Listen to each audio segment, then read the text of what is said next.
Communications satellite, the writer of 2010, and now in retreat in Sri Lanka, the visionary who ponders the riddles of this and other worlds.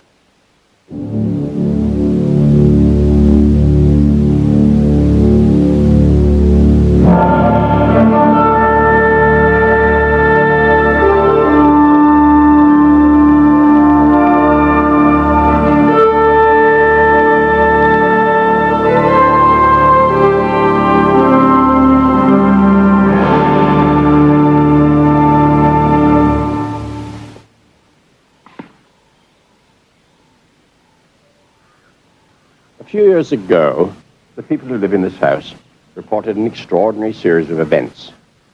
Household objects moved around, and one observer saw a loaf of bread rise slowly in the air and hurtle across the room. Naturally, the family was scared and had no idea what was going on. But to any student of the paranormal, this spelt poltergeist. Poltergeist is a German word which means noisy spirit. But that's very much of an understatement. Poltergeists are the original things that go bump in the night.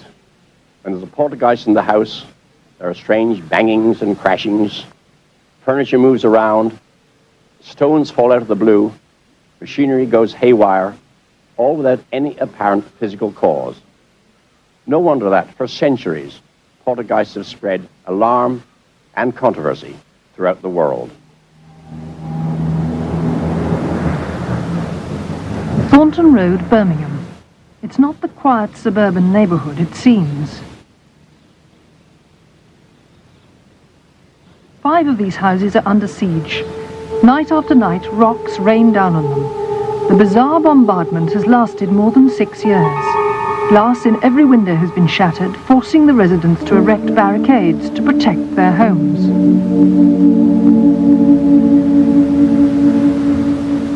The stones seem to come from nowhere, yet the damage they do is real enough, not just to the buildings, but to the householders' nerves and bank accounts. We've had all the panes but 2 go on the garage, which are the big panes. I think they're about 14 foot, with reinforced glass, which cost nearly £700 to be replaced. And we have since they've been replaced and the wire netting's been put up. We've had another 4 panes go now. Most of the windows on the veranda have been broken. Over £500 worth has been put in there. Various other windows have been cracked. And we have now wired all those windows and have been wired for nearly 12 months. Birmingham's police confess they're stumped. In charge, Chief Inspector Len Turley.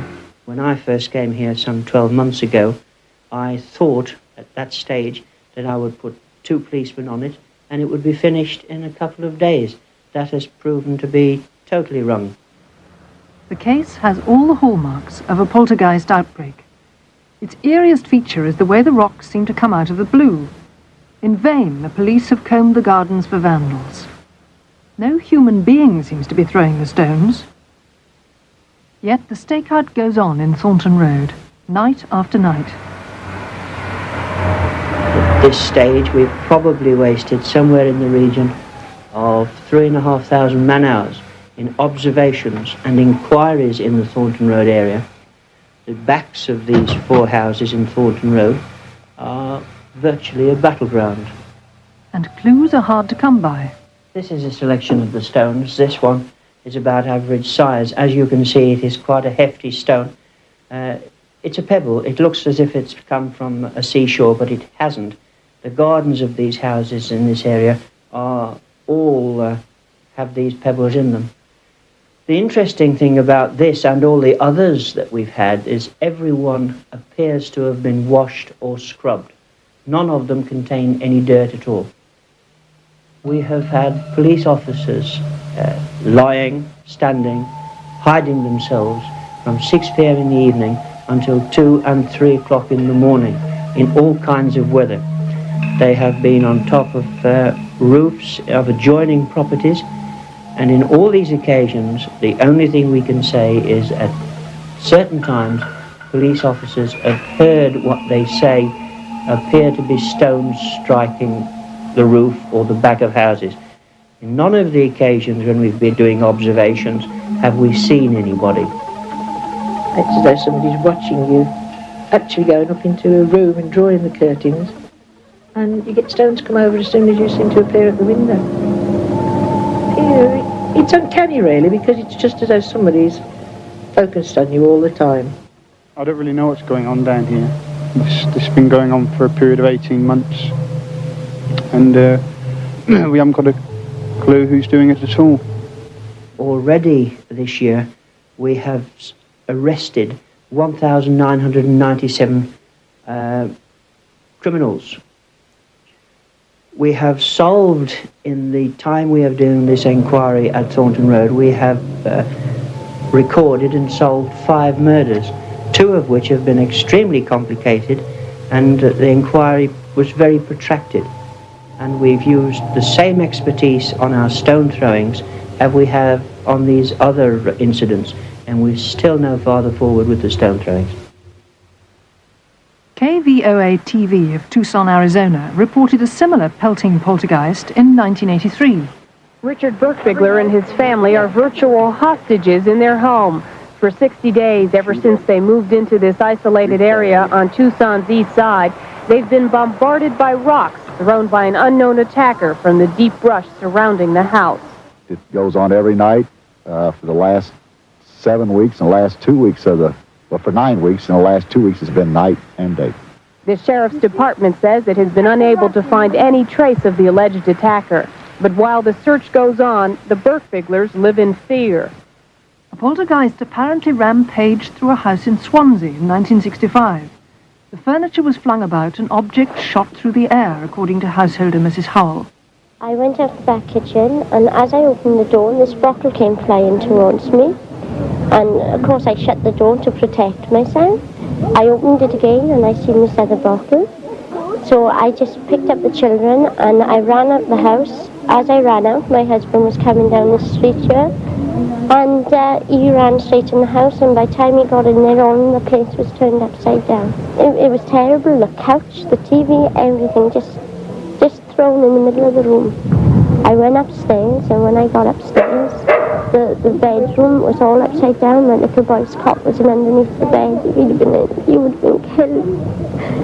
And even the police, they had to break into the bedroom before they got there. They haven't got any explanation for it at all, because, as I said, it couldn't be nothing human, because how could it get out of the front bedroom down to the kitchen when the police had to break in? A poltergeist was apparently photographed in action in Thérèse Acosta's kitchen in France in 1955. And a poltergeist was blamed for ransacking a house in Abbott Road, Bournemouth in 1981. Food and wrecked furniture were strewn everywhere. Romanian teenager Eleonora Zugun claimed she was attacked by a poltergeist that bit and scratched. Inflamed wheels apparently swelled up on her body before the eyes of investigators in the 1920s. 50 years later, reports of a factory poltergeist caused mayhem in Manchester. The work here at night has to stop. And quite simply, the trouble is that the men are far too scared to be in these warehouses during those night hours. The funny thing is, the steel object, weighing maybe a pound, flies at an aluminium panel, and there's never a dent, never a scratch. A force of energy. It's like willing a piece of metal or something from one point to another. It just seems to lift itself and fly. From this pub in Barnsley, Yorkshire, came tales of a playful poltergeist. In 1965, Michael Collindridge was in bed with tonsillitis. He'd been given a walking stick to rap for attention. One day, he swore it took off and waltzed round the room. To the press, the dancing stick was a psychic wonder, and Michael will never forget how the astonishing antics began. Suddenly I was aware that the stick was moving along the top of the bed. It sounds quite incredible, but the top of the stick was just moving backwards and forwards. The Cranberries regulars still muse on the mystery. It actually went up the wall and operated like a pendulum, left and right, you know. You still go backwards and forwards on top of the bed. And then he'd come up and stand on top of the bed. and he used to tap on top of safe, and he used to play tunes. And different people went up and asked it to play different tunes. And the tunes were recognisable. The one that I noticed was Jingle Bells.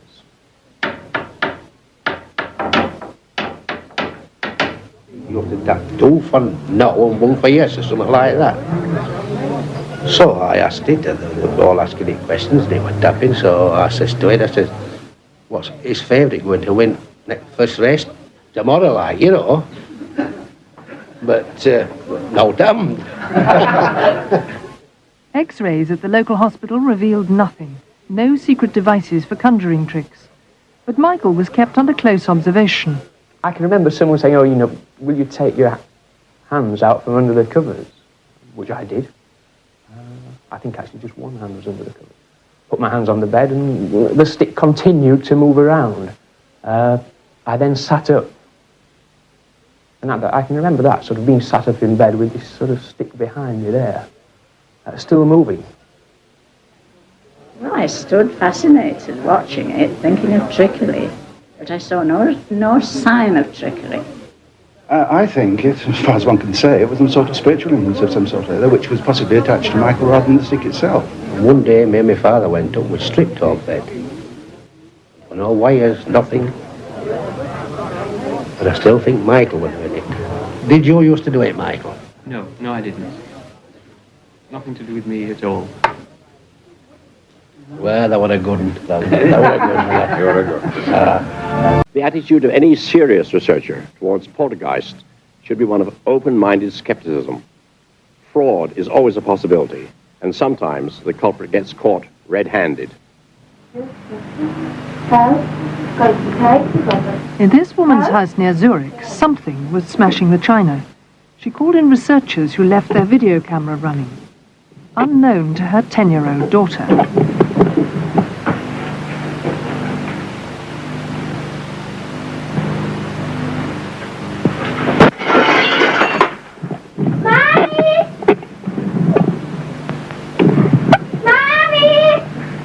Das ist da gestanden, das Brünni. Sag so, Brigitte. To the mother, it looked like the work of a poltergeist. And the case might never have been solved if the real culprit hadn't been captured on tape.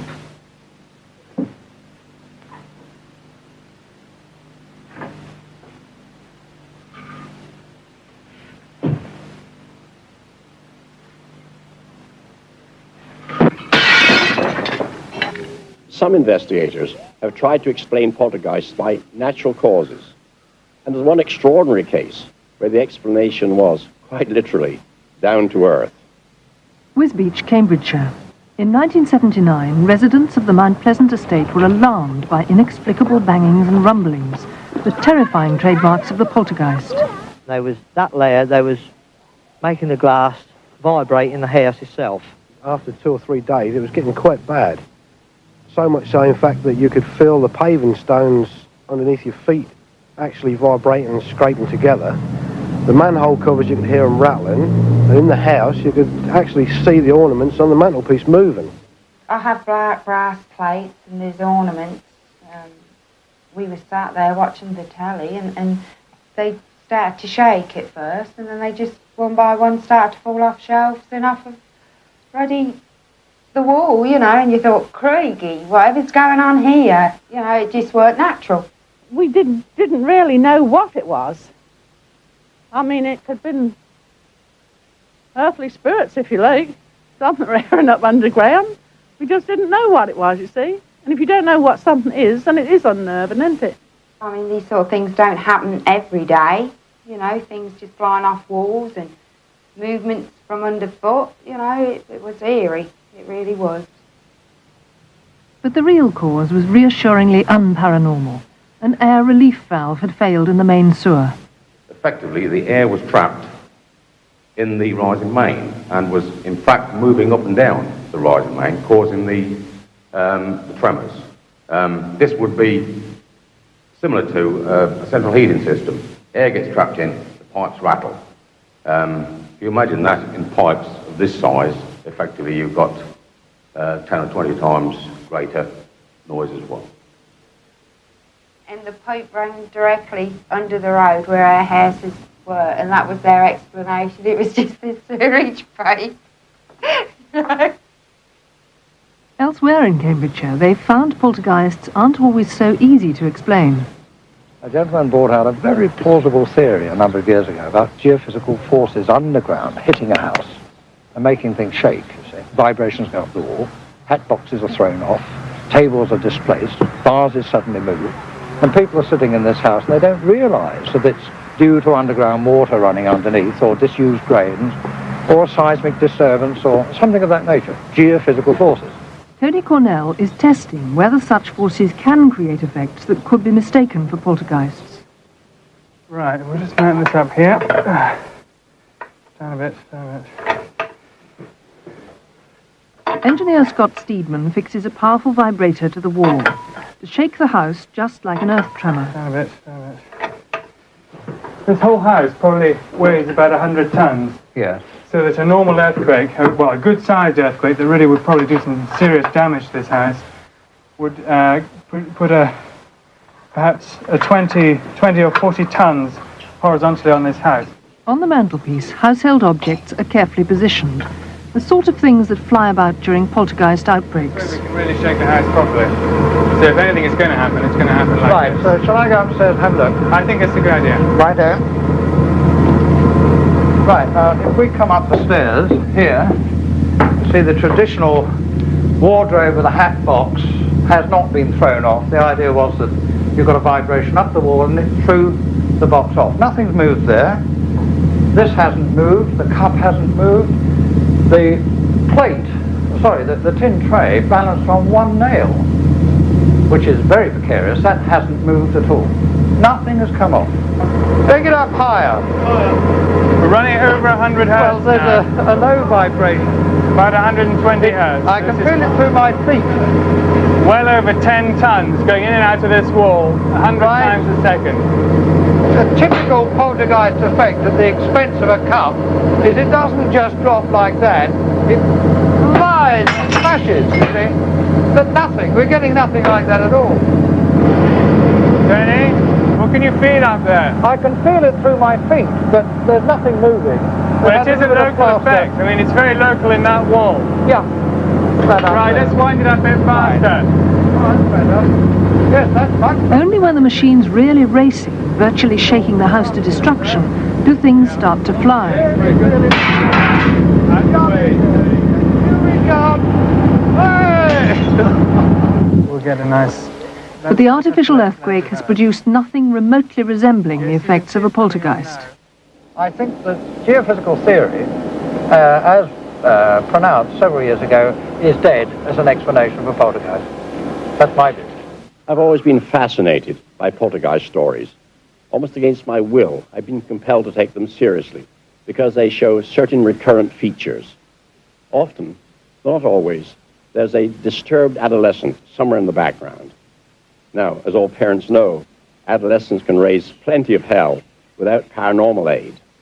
Nevertheless, this persistent feature over many centuries and in many cultures suggests that something strange may be going on. In the winter of 1967 in Rosenheim, southern Germany, chaos descended on a lawyer's office. Every piece of equipment suddenly went crazy. Herr Adam, the lawyer, and engineer Herr Brunner were caught up in the strange events. And they fell down. And there were glass splinters everywhere. And once I had a fluorescent light installed. Up there? And it rotated too. Even when it was on the floor, it rotated. It exploded once. Through there. Yes, then do you remember that painting, oil painting? Yes. Yes, she was sitting there, making photocopies. I was standing here in the corner, and in front of my very eyes, the picture rotated. Here there was a metal cash box. The drawer was like this, and the metal cash box flew out at a right angle to the wall. It clattered out. Hurled across the room. Oh, yes. And the money was scattered all over both rooms. That's terrible.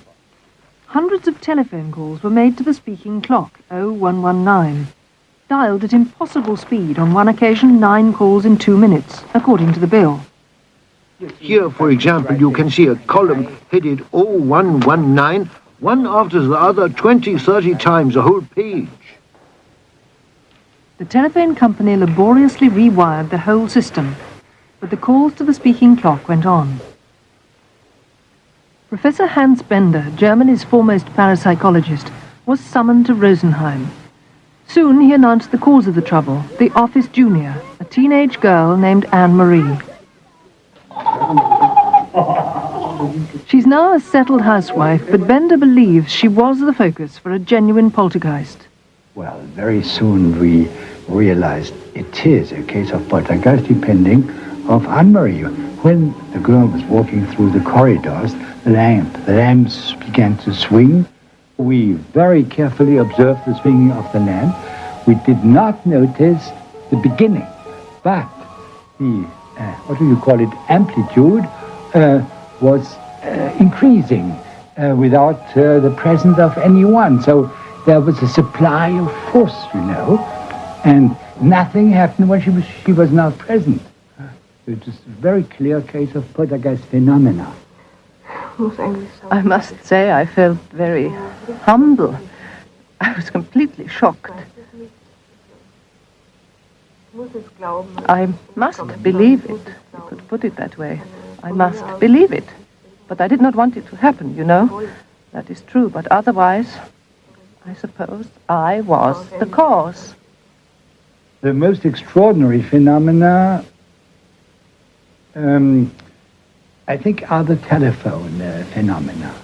I never observe it in other cases, and the interesting aspect of these telephone phenomena is that Anne-Marie, without having the slightest knowledge of the technical system of a telephone, seems to have acted on swings, and so produced unconsciously these calls for time, 0119, and this for weeks, and sometimes 4 times, 5 times in a minute. And the motivation may have been, when can I go home? Not at all. I'm no different from anybody else. Is it possible that adolescents can possess powers which they lose in later life? I think it's very unlikely, but I don't think it's completely impossible.